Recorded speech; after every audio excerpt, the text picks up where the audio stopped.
आपको बता दें, अयोध्या में भूमि पूजन कार्यक्रम को लेकर जो तमाम तैयारियां हैं वो लगातार चल रही हैं और इस सब के बीच आपको ये भी बता दें कि आज गौरी गणेश के साथ ही जो भूमि पूजन के कार्यक्रम की शुरुआत है वो हो चुकी है।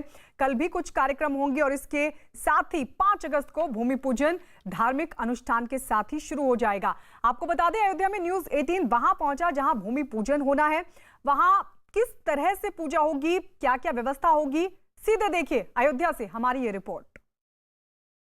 न्यूज़ 18 इंडिया देश का ऐसा पहला चैनल है जो राम जन्मभूमि के अंदर की तस्वीरें आपको दिखा रहा है। सबसे पहले मैं आपको प्रवेश द्वार दिखाता हूं, जहां से प्रधानमंत्री नरेंद्र मोदी रामलला विराजमान की जगह पर जो भव्य मंदिर बनने वाला है उसके भूमि पूजन के लिए आएंगे। ये देखिए, यहाँ पर तैयारियां जोर शोर से चल रही हैं, सड़क को चमकाया जा रहा है, सैकड़ों की संख्या में यहाँ पर कर्मचारी लगे हैं। और ये देखिए, जो रामलला का मंदिर बनेगा उस पूरे परिसर की मैं आपको तस्वीर दिखाता हूं। ये देखिए, यहाँ पर लगा करके सफेद कपड़े, इधर का व्यू जो है रोका गया है क्योंकि प्रधानमंत्री की सुरक्षा होती है। लेकिन राम जन्मभूमि का जो 67 एकड़ का पूरा जो परिसर है वो देखिए यहाँ पर किस तरह से इसी जगह पर राम मंदिर बनने वाला है, भव्य और दिव्य राम मंदिर बनने वाला है। ये जो जगहें हैं काफी सालों से कैमरे से दूर रही थी, लोगों को यहाँ आने नहीं दिया जाता था, कोई कैमरा यहाँ अंदर अलाउड नहीं किया जाता था।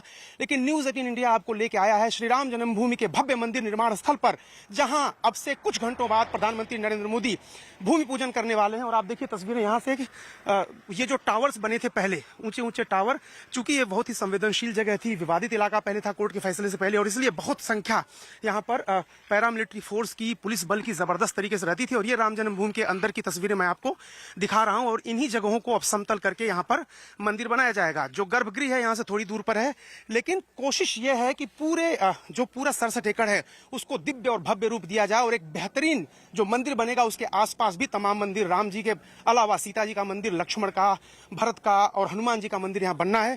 तो न्यूज़ 18 इंडिया एकमात्र चैनल है देश का जो आपको राम जन्मभूमि के अंदर लेके आया है। प्रधानमंत्री नरेंद्र मोदी श्री राम जन्मभूमि पर बनने वाले मंदिर के भूमि पूजन कार्यक्रम में सम्मिलित होने वाले हैं। भव्य और दिव्य प्रोग्राम होना है और उसके लिए देखिए तैयारियां किस तरह से हैं। मंच पर लोग आए हैं, यहाँ पर देखिए जो प्रशासनिक अधिकारी हैं, एसपीजी के अधिकारी भी यहाँ पहुंच चुके हैं और तैयारियों को परखा जा रहा है, अंतिम रूप दिया जा रहा है। भूमि पूजन एवं कार्यारंभ, यानी 5 तारीख को सिर्फ भूमि पूजन ही नहीं होगा, उसके बाद कार्य भी आरंभ हो जाएगा।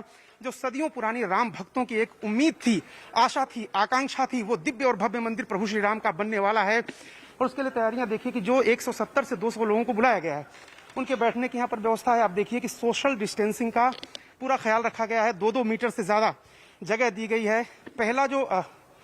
पहला ब्लॉक बनाया गया, इसमें तकरीबन 50 कुर्सियां इधर हैं, 50 कुर्सियां इधर हैं।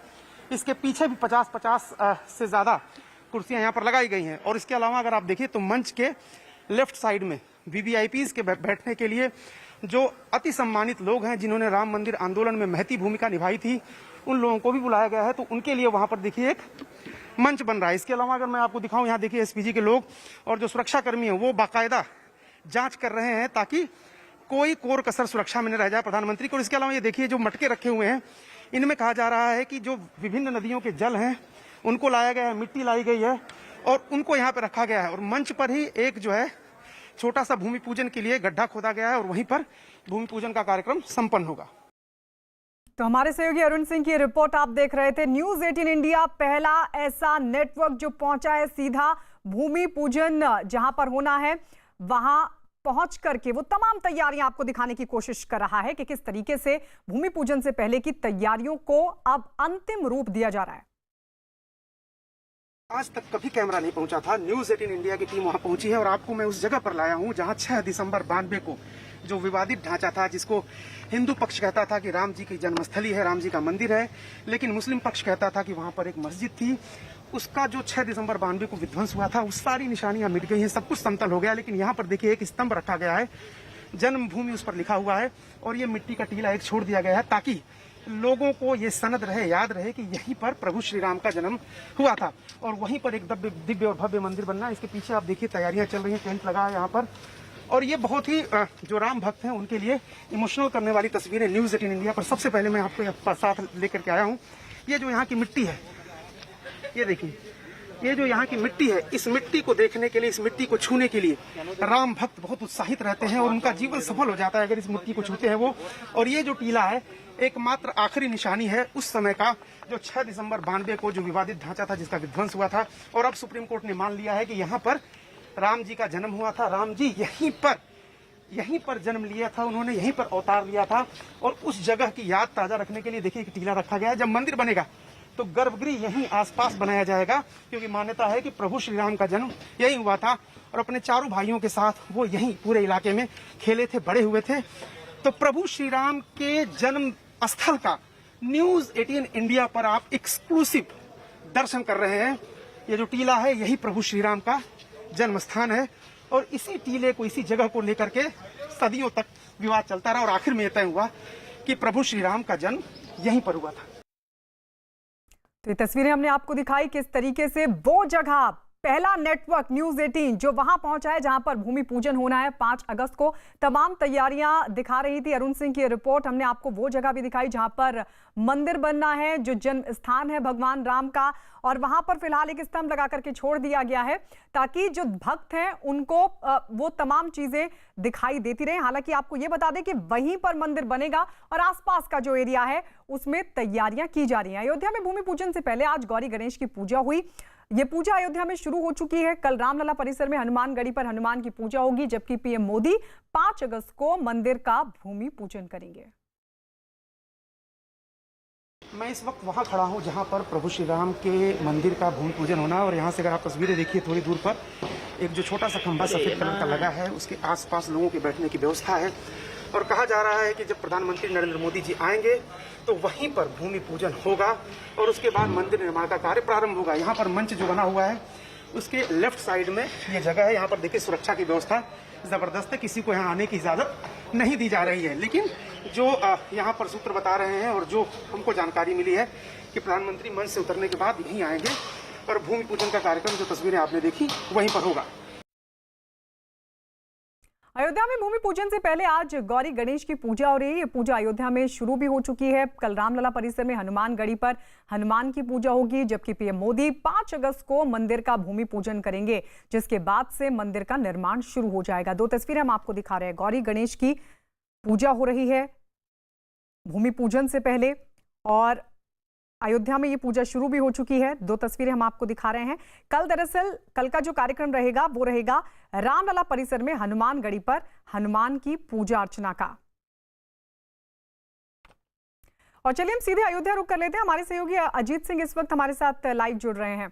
अजीत, गौरी गणेश की पूजा की शुरुआत के साथ ही अब भूमि पूजन का जो कार्यक्रम है उसको लेकर अब गिनती शुरू हो चुकी है।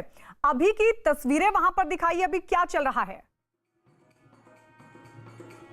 देखिए, बिल्कुल जहां हमारे वरिष्ठ सहयोगी अरुण है, जहां पर भूमि पूजन होना था, सुबह तस्वीरें हमने दिखाई। इस वक्त हम उस जगह मौजूद हैं जिसे कार्यशाला कहा जाता है, यानी वो जगह जहां राम मंदिर बनाने के लिए पत्थर तराशे जाते हैं। यहाँ आप देख सकते हैं कि कीर्तन, यहाँ परमानेंट कीर्तन हो रहा है, 24 घंटे आप देखिए कीर्तन हो रहा है। और इसी जगह पर अशोक सिंघल ने 90 के दशक में कार्यशाला की स्थापना की थी और यहाँ पर कभी भी ये कीर्तन की आवाज़ जो है वो टूटती नहीं। आप धुन देखिए लगातार यहाँ बज रही है, पत्थर यहाँ तराशे जा रहे हैं और बाकायदा रामलला और सीता लक्ष्मण के विग्रह भी यहाँ पर लगाए गए हैं। जो लोग कार्यशाला में आते हैं यहाँ आकर उनके दर्शन करते हैं और अपनी इच्छा से दान पुण्य करते हैं। तो आप देखिए लगातार जो तस्वीरें हैं ये कार्यशाला के, यहीं से वो पत्थर उठकर जाएंगे जो राम जन्मभूमि पर जहाँ मंदिर बनेगा। वो पत्थर भी हम आपको दिखाते हैं कि वो पत्थर किस तरीके से हैं, कौन कौन से पत्थर। बिल्कुल अजीत, हम आपके पास आएंगे, लेकिन आपको बता दें तस्वीरें हमारे सहयोगी अजीत सिंह दिखा रहे थे कार्यशाला से, जहां पर पत्थर तराशने का काम चल रहा है। भले ही मसला कोर्ट में था, लेकिन उसके बावजूद भी पत्थर तराशने का काम लगातार जारी था। अजीत, देखिए बिल्कुल गायत्री, हम वो तस्वीरें आपको जो बाहर कार्यशाला यानी राम जन्मभूमि जिससे पत्थर यहाँ बनाकर रखे गए हैं, हम उन पत्थरों को दिखाएंगे। जो पीछे का पूरा एरिया आप देखिए किस तरह से सजाया गया है, जो फूल हैं वो किस तरीके से लगाए गए हैं पूरे इस प्रांगण को, चूंकि यहाँ वो पत्थर बनाकर रखे गए हैं जो राम मंदिर में लगने हैं। तो बहुत सारे पत्थर हैं, वो पत्थर हम दिखाने की आपको कोशिश करते हैं। हमारे पीछे का जो इलाका है, ये जो इलाका इधर दिखाने की हम आपको कोशिश करते हैं कि राम मंदिर के जो पत्थर तराश कर रखे जाते हैं और पिछले कई दशकों से 90 के दशक से पत्थर हम आपको, जो गुम्बद देखिए ये सारे पत्थर यहाँ बनाकर पहले से ही रख दिए गए हैं और इन्हीं पत्थरों को बाकायदा लगाया जाएगा। इन पत्थरों को तराशा गया। ये डिजाइन अगर आप देखिए कि जो राम मंदिर का जो द्वार बनेगा, जो द्वार पर जो लगना है, नजदीक से चाहेंगे हम दिखाएं कैमरा पर्सन से कि ये जो मंदिर में लगे पत्थर की जो डिजाइन्स है इन्हें सिर्फ साफ किया जाएगा और सीधे राम मंदिर में भेजा जाएगा। तो ये डिजाइन से गुंबद है, गुम्बद है, उसको तैयार कर लिया गया। तो एक एक पत्थर को बाकायदा तराशा गया और सामने जो दूर आपको दिखाई दे रहे हैं वो पत्थर भी मंदिर में लगने हैं। तो यहाँ काफ़ी तेजी से काम चल रहा है कार्यशाला में और काफ़ी जो तैयारियां हैं कार्यशाला की वो की जा चुकी हैं। और हमारे पीछे का दृश्य हम इधर भी दिखाते हैं आपको, जो पत्थर यहाँ पर रखे हुए हैं। अपने कैमरा पर्सन से चाहेंगे आ जाए कि यहाँ देखिए पत्थरों की जो डिजाइन्स है वो अलग से बनाई गई है, जो छोड़ते हैं कि यहाँ पर बकायदा। बिल्कुल अजीत आप रहिए हमारे साथ, अपडेट के लिए आपके पास लौटेंगे हम। लेकिन इस बीच बता दें कि 5 अगस्त के भूमि पूजन को लेकर अयोध्या में तैयारी को जोर शोर के साथ अंतिम रूप दिया जा रहा है। आज उत्तर प्रदेश के मुख्यमंत्री योगी आदित्यनाथ अयोध्या पहुंचने वाले हैं। सीएम योगी अयोध्या में तैयारियों का जायजा लेंगे। जब भी योगी आदित्यनाथ अयोध्या पहुंचते हैं तो गोरक्षपीठ और श्री राम मंदिर से जुड़ी कहानी जिंदा हो जाती है। ये कहानी है योगी के शपथ की, एक वादे की जो उन्होंने अपने गुरु से किया था।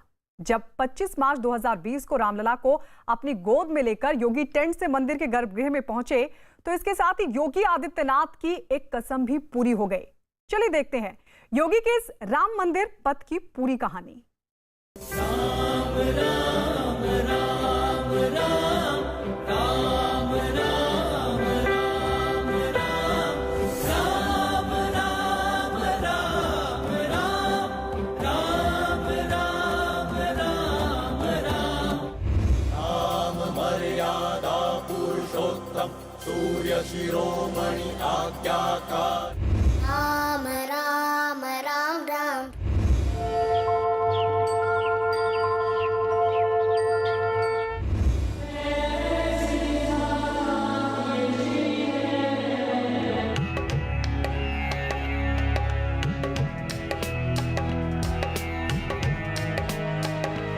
ये कहानी है अयोध्या और गोरक्षपीठ के उस रिश्ते की जिसमें गोरक्षपीठ की 3 पीढ़ियों का तप है, त्याग है।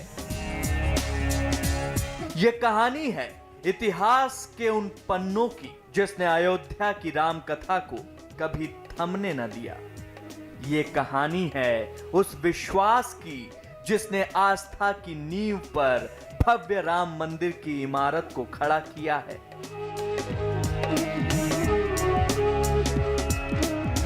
आज हम आपको वही कहानी दिखाने जा रहे हैं जिसने गोरक्षपीठ और राम मंदिर आंदोलन के दशकों पुराने रिश्ते को आध्यात्म के रंग से सराबोर कर दिया है।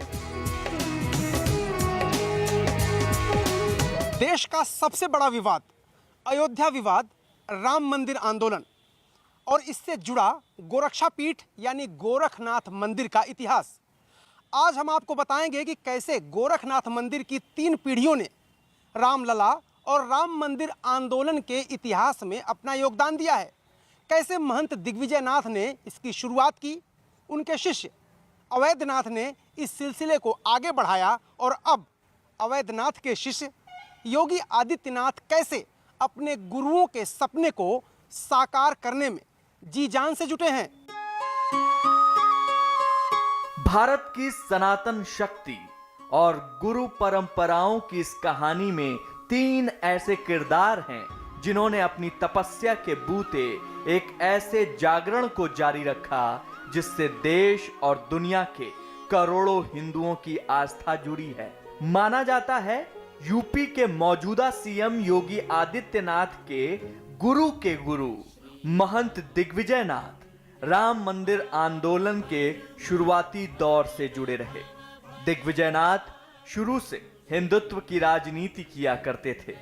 दावा किया जाता है कि 22 दिसंबर 1949 को अयोध्या की बाबरी मस्जिद में रामलला की मूर्ति रखने के पीछे महंत दिग्विजयनाथ की बड़ी भूमिका थी। 22-23 दिसंबर 1949 एक ऐसी तारीख है जिसे इतिहास भी याद रखता है। कहा जाता है कि इसी दिन अयोध्या में प्रभु श्री राम का प्राकट्य हुआ था और उस वक्त योगी आदित्यनाथ के दादा गुरु महंत दिग्विजयनाथ वहां मौजूद थे। यानी गोरक्षा पीठ एक ऐसी पीठ है जो प्रभु श्री राम के प्राकट्य से लेकर आज तक इस आंदोलन से हमेशा जुड़ी रही। महंत दिग्विजयनाथ के बाद गोरखनाथ पीठ की विरासत महंत अवैधनाथ को मिली। अवैधनाथ ने दिग्विजयनाथ की अयोध्या विरासत को आगे बढ़ाने का काम किया। दिसंबर 1992 की कार सेवा में अवैधनाथ मंदिर आंदोलन के अगुआ के तौर पर शामिल थे। महंत दिग्विजयनाथ जी महाराज उसमें वहाँ मौजूद रहे। उनकी उपस्थिति में भगवान प्राकट हुए। परमहंस रामचंद्र दास जी रहे। अनेक जो संतगण हैं जो आज मौजूद नहीं हैं, लेकिन उनकी भूमिका महत्वपूर्ण रही है। और तब से ये आंदोलन महंत दिग्विजयनाथ जी महाराज के समय से आंदोलन चल रहा है। फिर उसके बाद महंत अवैधनाथ जी महाराज, उनकी भूमिका रही है। वो जन्मभूमि न्यास के अध्यक्ष भी रहे हैं। वो 1990 का दशक था जब साल 1994 में महंत अवैधनाथ ने योगी आदित्यनाथ को गोरक्ष पीठ में अपना उत्तराधिकारी घोषित किया। योगी आदित्यनाथ शुरू से ही हिंदुत्व के झंडा बरदार रहे। उन्होंने महंत दिग्विजयनाथ और अवैधनाथ की तर्ज पर राम मंदिर आंदोलन को आगे ले जाने का काम किया। योगी ने अपनी एक अलग तरह से राजनीतिक धारा बनाई। 1998 में वे सबसे कम उम्र के सांसद बने। उन्होंने हिंदू युवा वाहिनी का गठन किया जो हिंदू युवाओं को धार्मिक बनने के लिए प्रेरणा देती है। अजय विष्ट से योगी आदित्यनाथ बनने के बाद से वो लगातार राम मंदिर आंदोलन का अहम चेहरा साबित हुए।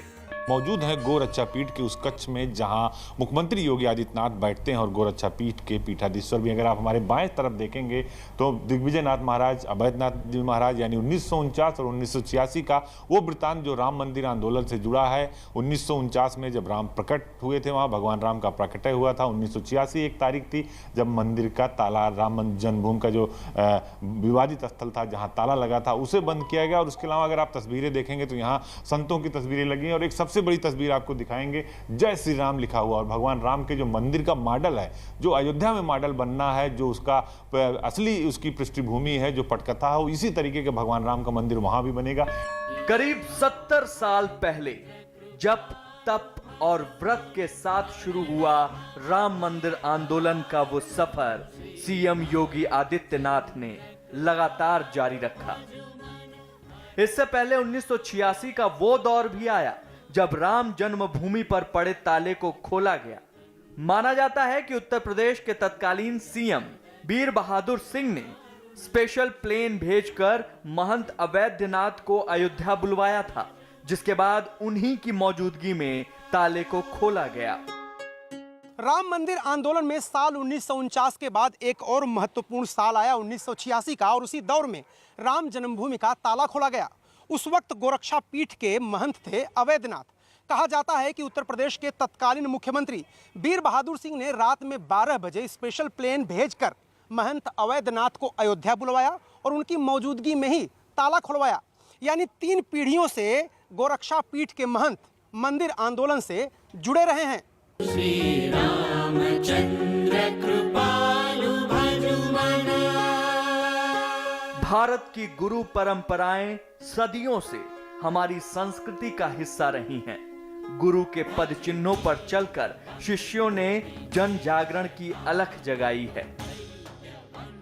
यही वजह है कि यूपी के सीएम योगी आदित्यनाथ ने दिग्विजयनाथ और अवैधनाथ से जो विरासत में मिला उसको न सिर्फ आगे बढ़ाया बल्कि राम मंदिर निर्माण जैसे मुद्दों को हमेशा हवा दी।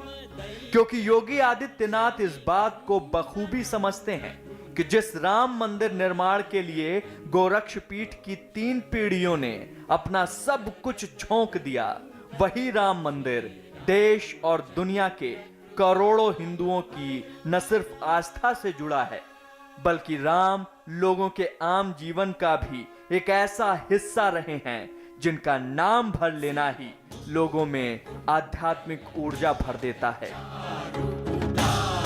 यही योगी के राम की शक्ति है, जिसकी भक्ति में गोरक्ष पीठ का कण कण हिस्सेदार है। योगी आदित्यनाथ, गोरखपुर का गोरक्षपीठ और अयोध्या का राम मंदिर, इन तीनों का नाता बहुत गहरा है और कहानी बहुत लंबी। जितना पुराना राम मंदिर आंदोलन है उतना ही पुराना गोरक्षपीठ के संघर्ष की कहानी भी है। यह सिलसिला महंत दिग्विजय नाथ से शुरू हुआ था और यह खत्म होता है योगी आदित्यनाथ पर।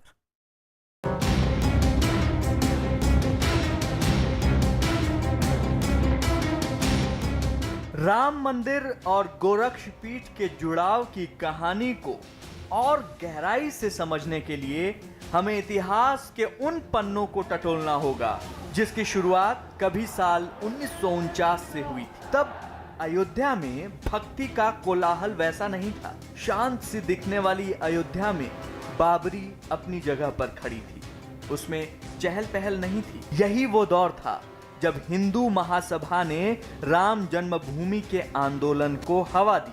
तब इस काम का बीड़ा उठाया था महंत दिग्विजय नाथ ने। योगी आदित्यनाथ के गुरु महंत दिग्विजय नाथ राम मंदिर आंदोलन के शुरुआती दिनों से ही जुड़े रहे। वो हमेशा से उग्र हिंदुत्व की राजनीति के समर्थक थे। कहा जाता है कि 22 दिसंबर 1949 की रात विवादित ढांचे में प्रभु श्री राम की मूर्ति प्रकट होने की कहानी से दिग्विजय नाथ का गहरा नाता है।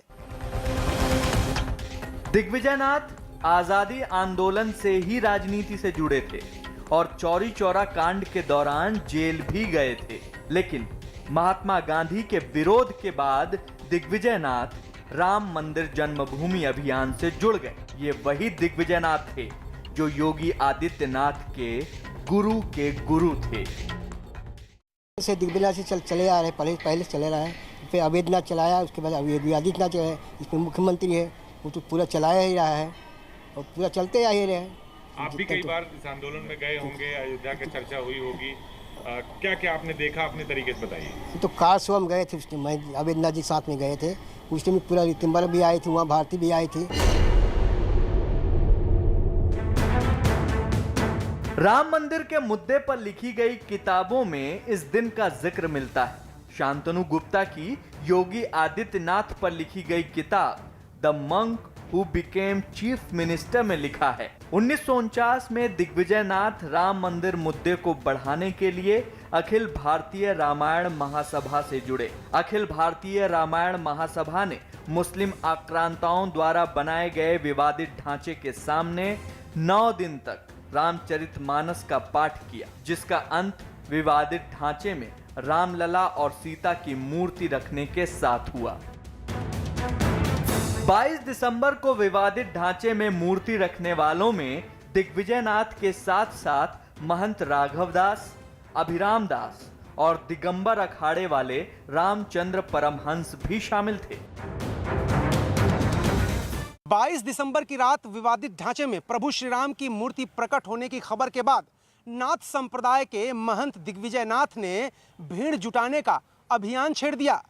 लेखक के जेफरलोट की किताब the Hindu nationalist movement and Indian politics में इस बात का ब्यौरा दर्ज है। किताब में लिखा है कि जनसभाएं की गईं, टांगों पर भोंपू लगाए गए, कारों से भक्तों को उस मस्जिद में बुलाने का ऐलान किया गया जहां यज्ञ किया जा रहा था। राम जन्मभूमि को मुक्त करने का दावा किया जा रहा था। हजारों की तादाद में लोग पहुंचने लगे।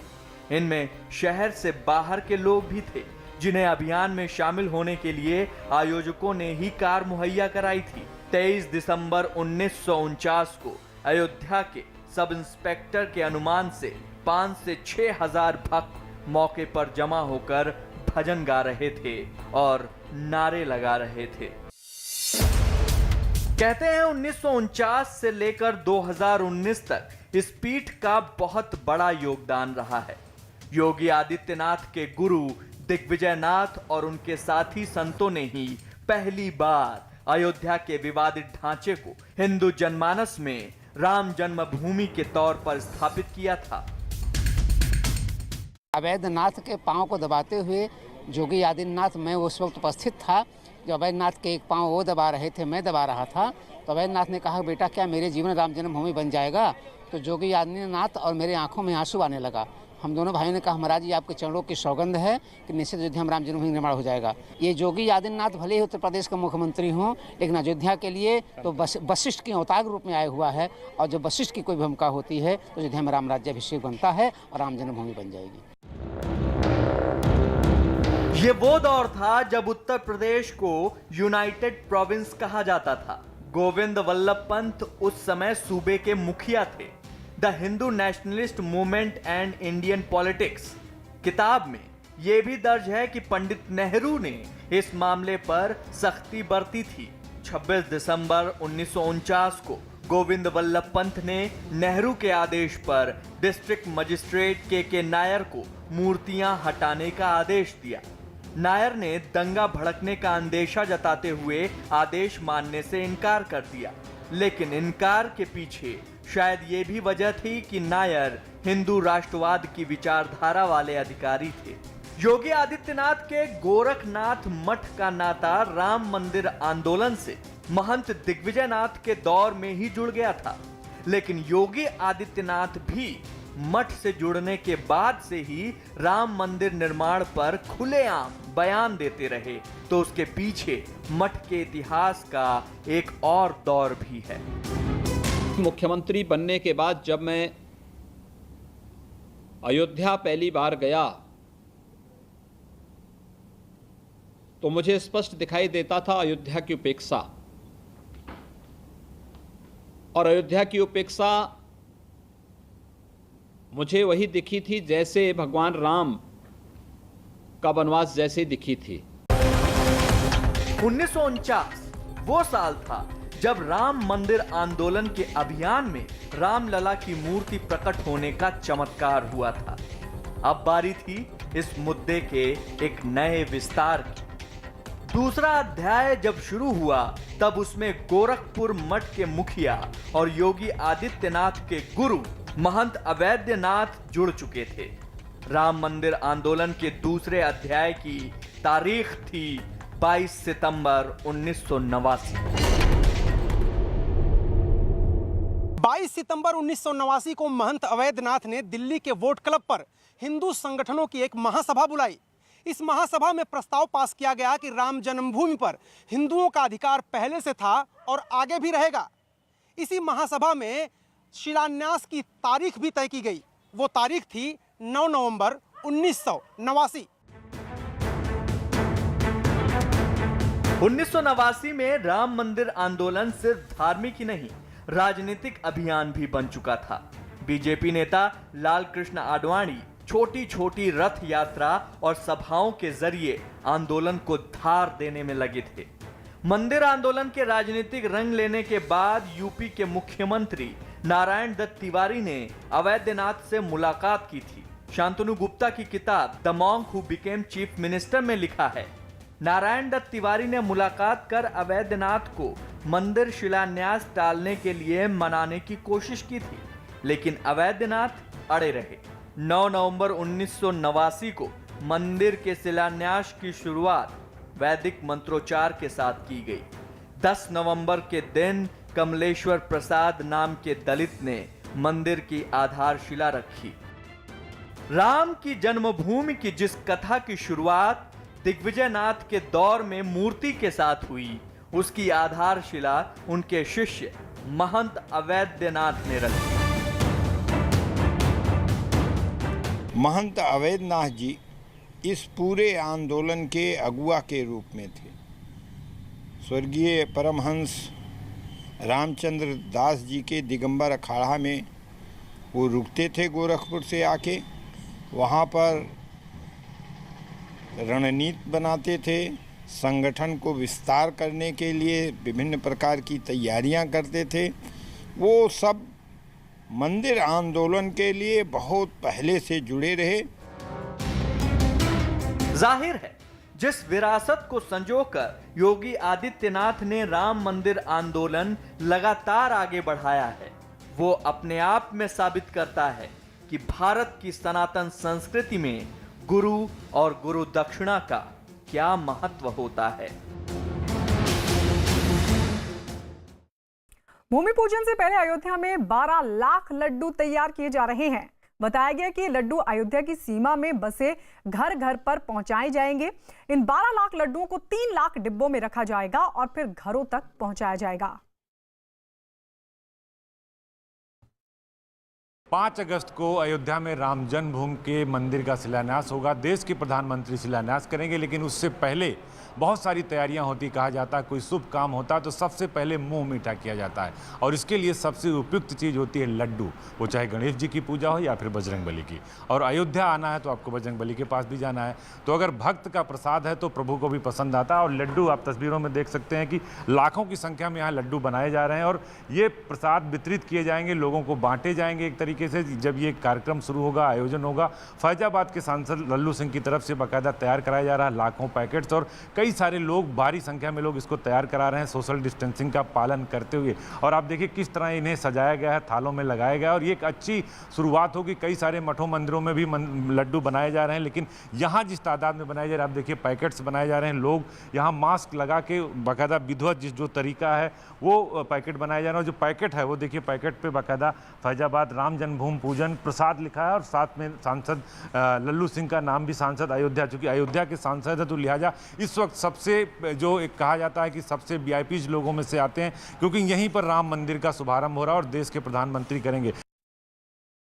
बहुत बड़ी संख्या में आपने लड्डू बनवाए हैं, लग रहा है पूरे फैजाबाद अयोध्या को आप बांटेंगे, पूरे अयोध्या धाम को। नहीं, हम सबका हम नहीं, ये तो हम सारे इस समाज ने निर्णय किया। पहले हम लोगों ने 1.25 लाख तय किया था, अब धीरे धीरे बढ़ते बढ़ते 2.5-3 लाख हो गया। मैंने हम सबकी ये इच्छा है कि अयोध्या जनपद का कोई घर न बचे जिस घर में भगवान का प्रसाद न हो। और हम ही नहीं, मैंने हम सारे लोग जो हमारे साथी हैं, सारे लोग ही नहीं बनवा रहे। देवरावा बाबा भी 1 लाख पैकेट बनवा रहे हैं, कुणाल किशोर जी बनवा रहे हैं, जो ट्रस्ट है राम जन्मभूमि का वो भी बनवा रहा है। सब मिला करके हम सबकी इच्छा है कि हर परिवार को एक और पूरे देश में भी जो प्रमुख लोग हैं, प्रमुख स्थान हैं, पूज्य साधु संत, वहाँ पर ये प्रसाद पहुँचे, ये सबकी इच्छा है। तो उस दृष्टि से हम लोग कर रहे हैं। कोरोना के कारण, महामारी के कारण हम सारे लोगों की जो मन में इच्छा थी कि मोदी जी आएंगे तो हम उनका ऐसा स्वागत करेंगे कि शायद इतिहास में कभी न पहले हुआ है। मेहमानों की संख्या भी घटा दी गई, समझे आप। लेकिन हम लोगों की वह आस तो नहीं पूरी हुई, लेकिन उस क्षण का इंतज़ार पूरे दुनिया को जहाँ है कि जब मोदी जी भूमि पूजन का कार्यक्रम करेंगे, अयोध्या वासी को तो विशेष रूप से, क्योंकि उनके रोम रोम में राम बसे। वैसे इस देश का आम आदमी जिसके रोम रोम में राम बसे हैं, उस क्षण का इंतजार कर रहा। 5 अगस्त को प्रधानमंत्री नरेंद्र मोदी राम मंदिर का भूमि पूजन करने के लिए अयोध्या में होंगे। प्रधानमंत्री की इस बार की जो अयोध्या यात्रा है कई मायनों में ऐतिहासिक होगी। राम मंदिर आंदोलन में नरेंद्र मोदी ने बतौर कार्यकर्ता बढ़ चढ़कर हिस्सा लिया था। उसके बाद मोदी 29 साल बाद अयोध्या जाएंगे, वो भी कब, जब उन्होंने अपनी कसम पूरी कर ली। क्या थी नरेंद्र मोदी की वो कसम, और कसम को पूरा करने के लिए अयोध्या में रामपथ कैसे तैयार हुआ, देखते हैं ये पूरी कहानी।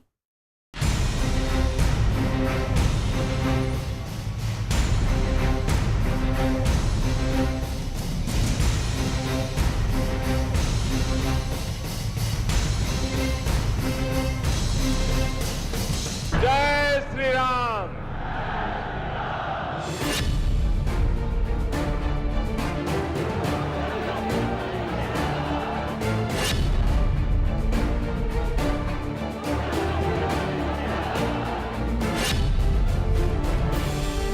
जय जय श्री राम, जय जय श्री राम।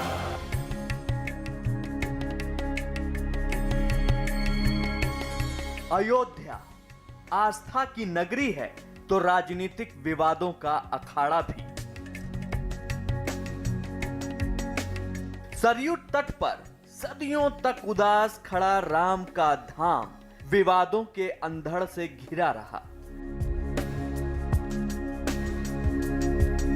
एक ऐसा दौर भी आया जब अयोध्या आजाद भारत के सबसे बड़े जन आंदोलन का गवाह बनी, जिसे राम मंदिर आंदोलन के नाम से जाना गया।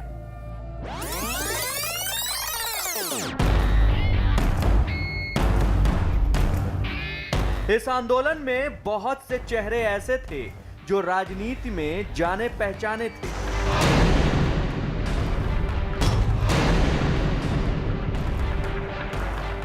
उन्नीस सौ 1990 में राम मंदिर आंदोलन की कमान इन्हीं बीजेपी नेताओं के हाथ थी, लेकिन इन नेताओं के पीछे थे हजारों हजार अनजान चेहरे जो राम के काम न आए, वो बेकार दवाई है। संगठन संभालने वाली वो शक्ति जिसका तब कोई चेहरा मोहरा नहीं था, वो ऐसे कार्यकर्ता थे जो शांति से अपने काम को अंजाम तक पहुंचा रहे थे और उसी आंदोलन से तप कर निकले संगठन शक्ति के एक सूत्रधार थे नरेंद्र दामोदर दास मोदी। मंदिर निर्माण बीजेपी की मूल प्रतिज्ञा रहा है। वर्तमान में राम मंदिर का शिलान्यास अतीत में राम मंदिर आंदोलन के एक कार्यकर्ता और आज के प्रधानमंत्री नरेंद्र मोदी के हाथों हो रहा है। अतीत में बतौर बीजेपी कार्यकर्ता नरेंद्र मोदी ने आज के इस पावन पल का सपना जब देखा था, तब वो बीजेपी में तीसरी कतार के नेता थे।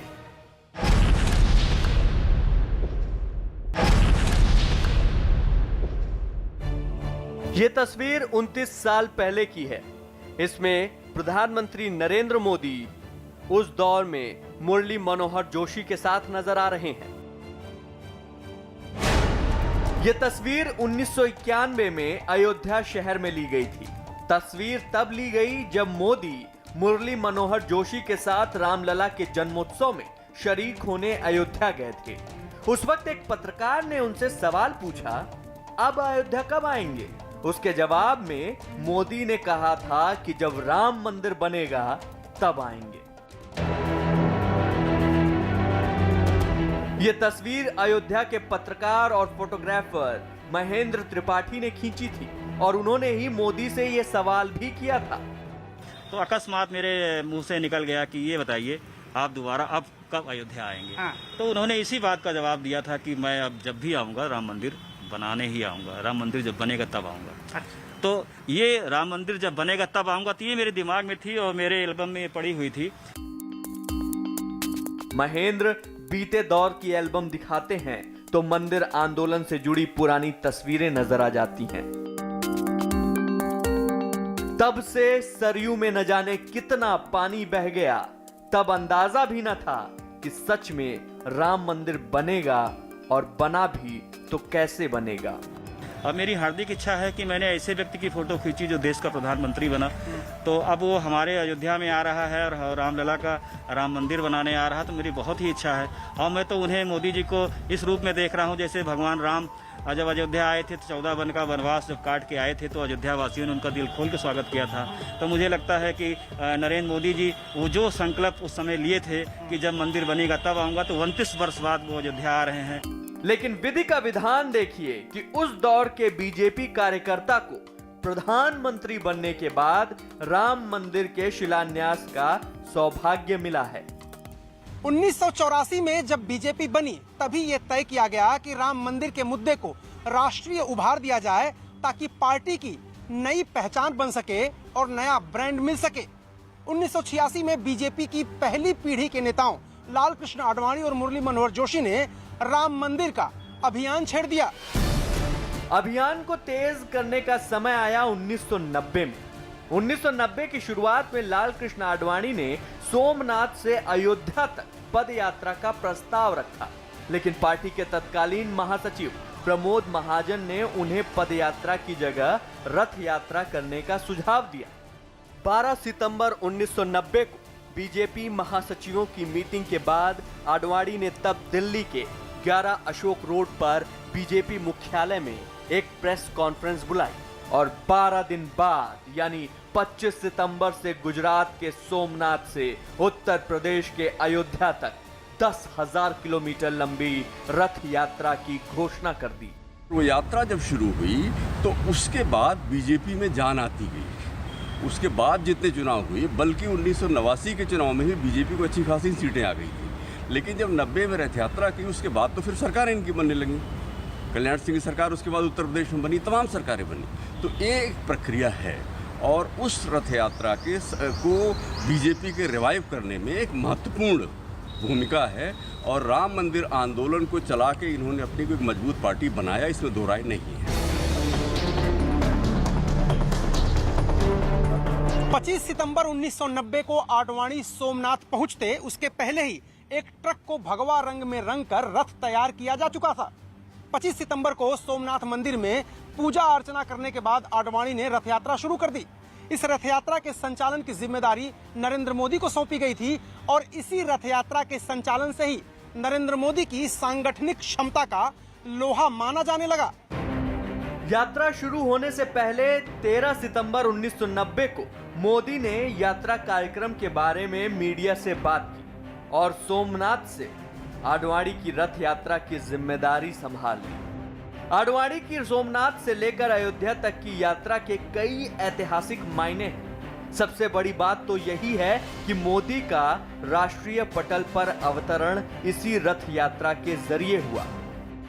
इसमें दो राय नहीं है कि उस रथ यात्रा को संचालन में और उसके संगठन में नरेंद्र मोदी का बड़ा हाथ था। रथ यात्रा की कामयाबी को देखते हुए मोदी को प्रबंध के महारथी का खिताब मिल गया और उन्हें बीजेपी में एक अलग नजर से देखा जाने लगा। उस यात्रा, उसके पहले नरेंद्र मोदी एक आरएसएस के प्रचारक थे, भारतीय जनता पार्टी में आए थे और उनसे बहुत बड़े लोग, आरएसएस के प्रचारक लोग पॉलिटिक्स में थे। लेकिन इस रथ यात्रा के बाद उनकी एक पहचान, एक बड़े राष्ट्रीय नेता, एक राष्ट्रीय स्तर पर उनकी एक पहचान बनी। फिर अटल जी ने एक दिन इनको फ़ोन किया, किसी कार्यक्रम में थे, उन्होंने फ़ोन किया कि तुम मुख्यमंत्री बन जाओ, क्योंकि बीजेपी में आपसी मारकाट खूब हो रही थी गुजरात में। तो उसको बचाने के लिए अटल बिहारी वाजपेयी ने इनको मुख्यमंत्री बनने की पेशकश की और ये मुख्यमंत्री बने और उसके बाद तो फिर इतिहास है। मोदी के संचालन में आडवाणी की रथ यात्रा तो सफल रही। बीजेपी इस यात्रा के जरिए सत्ता तक भी पहुंची। मैं अटल बिहारी वाजपेयी ईश्वर की शपथ लेता हूं, लेकिन मंदिर की मूल प्रतिज्ञा अभी पूरी होनी बाकी थी। जय श्री राम। बीजेपी राम मंदिर बनाने की शपथ उठाने के बाद सत्ता तक तो पहुंच गई, लेकिन पहली सरकार बनानी पड़ी घटक दलों के साथ। अटल बिहारी वाजपेयी के कार्यकाल में सरकार इस स्थिति में नहीं थी कि राम मंदिर निर्माण के लिए कोई ठोस कदम उठा सके। अटल जी का कार्यकाल पूरा होने के बाद 2014 में जब बीजेपी प्रचंड बहुमत से सत्ता में लौटी तो सवाल उठने लगे कि मोदी सरकार कब राम मंदिर बनाएगी। और ये सीधे सवाल अगर किसी के लिए थे तो वो थे प्रधानमंत्री नरेंद्र मोदी।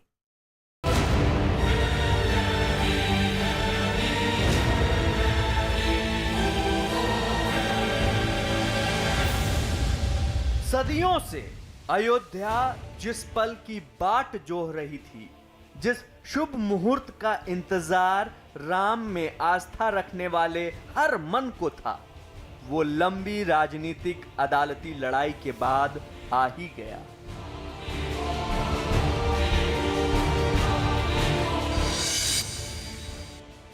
राम मंदिर आंदोलन के बाद जब मंदिर मुद्दा अदालत के दरवाजे पर पहुंचा तो लंबी कानूनी लड़ाई लड़ी गई। राजनीतिक आंदोलन के बाद कानून की चौखट पर यह लड़ाई इतनी लंबी चली कि मंदिर आंदोलन की पहली कतार में नजर आने वाले नेता उम्र के ढलान पर पहुंच गए।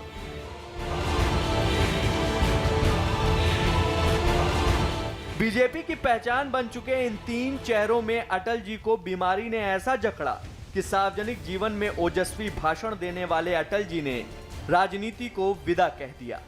2004 से 2013 देश की राजनीति और 2014 तक देश की सरकार कांग्रेस के हाथ में रही, लेकिन 2013 में नरेंद्र मोदी के बीजेपी की कमान संभालने के बाद बीजेपी के खेमे में ऊर्जा की लहर दौड़ गई।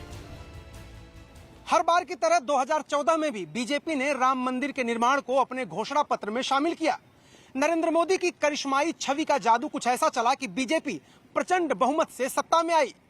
बीजेपी के सत्ता में आते ही नरेंद्र मोदी पर दबाव बनाया जाने लगा कि वो राम मंदिर के निर्माण का रास्ता साफ करें। मोदी पहली बार सांसद का चुनाव लड़ते ही प्रधानमंत्री बने, लेकिन 1991 की अपनी शपथ याद रखी। वो चुनाव में 2 बार अयोध्या के नजदीक गए, लेकिन रामलला के दर्शन करने नहीं पहुंचे। 2014 और 2019 के लोकसभा चुनाव में भी नरेंद्र मोदी ने अयोध्या के नजदीक रैलियां की। 2014 के चुनाव प्रचार में मोदी ने फैजाबाद में रैली की। उन्होंने अपने भाषण में राम राज्य का जिक्र किया। इसके बाद 2019 के चुनाव में भी उन्होंने अयोध्या के नजदीक रैली की। जिस शहर में उन्होंने रैली की वो जन्मभूमि से सिर्फ 25 किलोमीटर दूर था।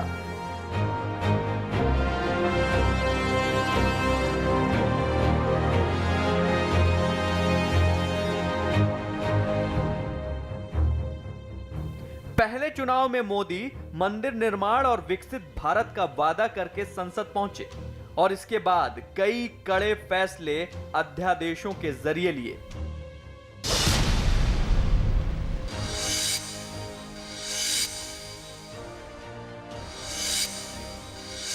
दो 2014 में सरकार बनने के बाद पहले ही साल में प्रधानमंत्री नरेंद्र मोदी की सरकार ने 5 अध्यादेशों को मंजूरी दे दी।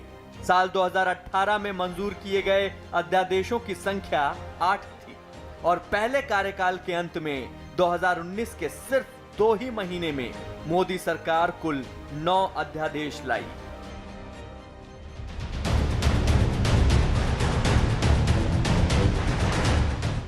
सरकार के इस फैसले का असर यह हुआ कि संसदीय और कानूनी अड़चनों से गुजरना नहीं पड़ा।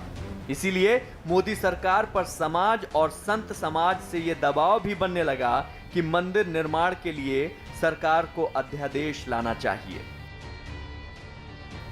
संतों ने अयोध्या से लेकर देश की राजधानी तक राम मंदिर के समर्थन में भीड़ जुटाई और सरकार पर दबाव बनाया। अध्यादेश का दबाव बनाए तो हुए थे लोग, उन्होंने अध्यादेश कभी नहीं लागू किया।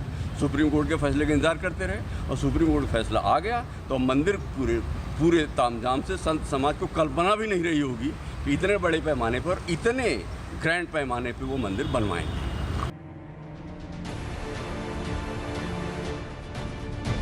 मोदी सरकार पर सिर्फ संत समाज का ही दबाव नहीं था, दबाव विपक्ष का भी था। विपक्ष बार बार अपने राजनीतिक हित साधने के लिए 2019 के चुनाव में मंदिर का मुद्दा उठाता रहा। राम मंदिर मुद्दे पर सुप्रीम कोर्ट में सुनवाई जारी थी, लेकिन अटकलें थीं कि मोदी सरकार चुनाव जीतने के लिए मंदिर पर अध्यादेश ला सकती है। 2019 का चुनाव जब नजदीक था तो विपक्ष के नेता प्रधानमंत्री नरेंद्र मोदी पर यह कहकर हमला करते थे कि प्रचंड बहुमत मिलने के बाद भी मोदी ने मंदिर निर्माण के लिए कोई ठोस कदम नहीं उठाया। प्रधानमंत्री चाहते तो मंदिर निर्माण के लिए अध्यादेश ला सकते थे, लेकिन प्रधानमंत्री की दूरदर्शी राजनीतिक सोच ने काम किया और उन्होंने अदालत में भरोसा जताया, जिसकी वजह से अध्यादेश नहीं लाए। प्रधानमंत्री नरेंद्र मोदी ने राम में आस्था के साथ साथ भारत की न्यायपालिका पर भी भरोसा जताया। 9 नवंबर 2019 दिन शनिवार सुबह देश की सबसे बड़ी अदालत ने राम मंदिर का रास्ता साफ कर दिया। यह फैसला आया नरेंद्र मोदी के दूसरे कार्यकाल में। इस फैसले से देश जश्न में डूब गया। मोदी की 1991 में उठाई गई प्रतिज्ञा के पूरा होने का समय अब नजदीक आ गया था। फैसले वाले ही दिन तय हो गया था कि अब मोदी अयोध्या जरूर जाएंगे। राम मंदिर के संघर्ष का जितना लंबा इतिहास है, उतना ही ऐतिहासिक और भव्य है राम मंदिर का शिलान्यास। संत समाज प्रधानमंत्री को ढेरों आशीष दे रहा है। 5 अगस्त 2020 ये तारीख भारत के इतिहास में सदा याद रखी जाएगी, क्योंकि मंदिर आंदोलन की रथ यात्रा की कमान संभालने वाले ने ही राम जन्मभूमि की शिलान्यास रखी।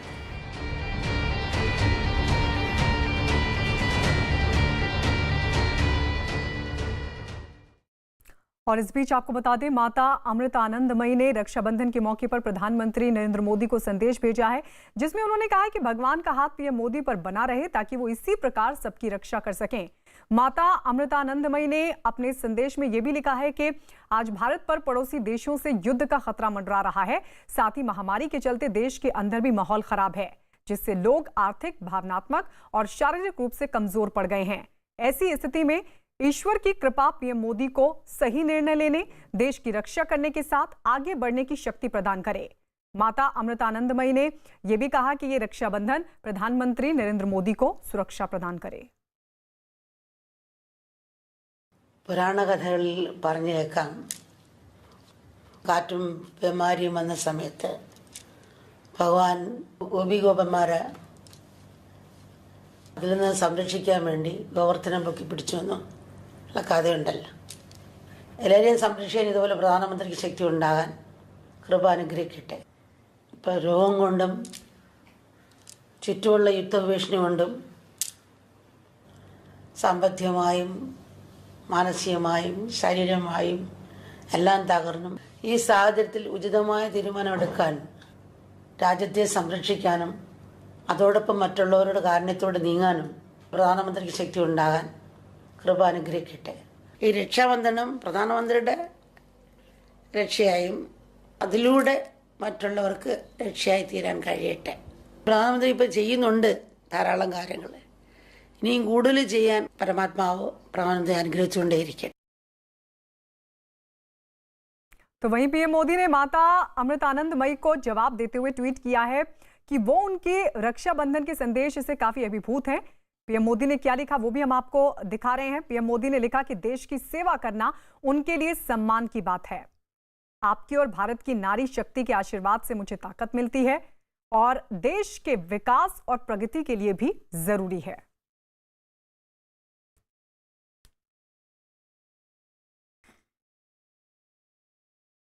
अगस्त महीने में